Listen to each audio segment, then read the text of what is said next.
igal aastal tähistab lennuklubi Keelutsoon vabariigi aastapäeva hoopis teisiti, kui seda mujal Eestis tehakse.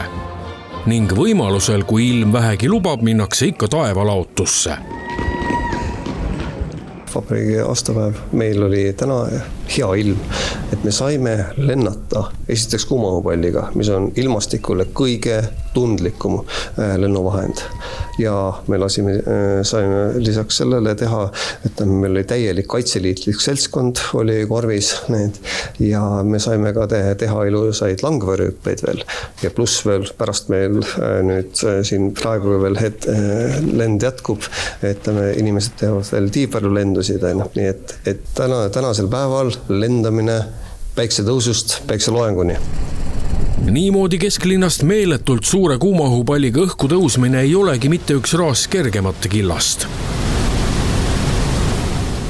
Jaa, kindlasti ma tahan väga tänada kõiki Paide linnavalitsuse inimesi ja muid seotud inimesi selle koostöö eest, et meile võimaldati seal tänavapuhastused, sulgemised, asjad, kõik, aga jah, ütleme väga väikese platsi pealt, teatud tuuleoludes on väga raske tõsta ja siin on nagu oht selles, et sa võid oma palli katki teha nüüd, see võib ebaõnnestuda, aga ütleme nii, et saime hakkama.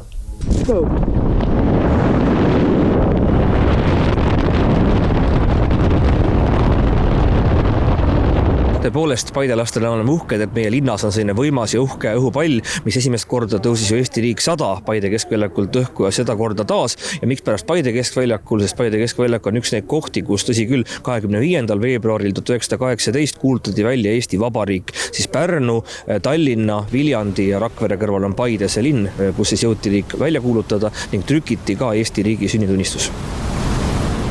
Kuivõrd kõrgele ja kui kaugele lennati üldse sel päeval? Jaa, ütleme, et võib-olla maa peal inimesed ei tunne tavaliselt, et mis see tuule tugevus on. Aga enamasti, kui me juba nüüd olime siin üleval, et natuke ära tõusnud, siis ikkagi 450 kilomeetrit tunnis liikus meil pall kogu aeg. Esimene langeväärur tegi meil ümmarguse dessantvarjuga, mis on üsna vähe juhitav, väga kogenud end, et tegi hüppe seal 400 meetri kõrguselt, nii, ja teine langeväärur tegi meil hüppe siis umbes 1500 meetri kõrguselt ja meie käisime vahepeal siis pärast ära ka seal 1800 peal, vaatasime ka pealpool pilvi, kui ilus päike on. Jaano kiidab ka selle aastast talve, mis on andnud piisavalt palju lendamisvõimalusi Eestimaa taevalaotuses. Praegu me võime olla õnnelikud, et meile on antud sellist head talve ja me saime ka vabariigi aastapäeva ilusti ära tähistada ja praegu me panemegi hetkeks vahepeal pillid kotti. Kohe järgmisel nädalal lähevad mul need pallid kõik, lähevad Tšehhi tehasesse, lähevad hooldusse, ülevaatusele ja uuesti me siis lennuhooaja avame, kui on juba roheline maikuus.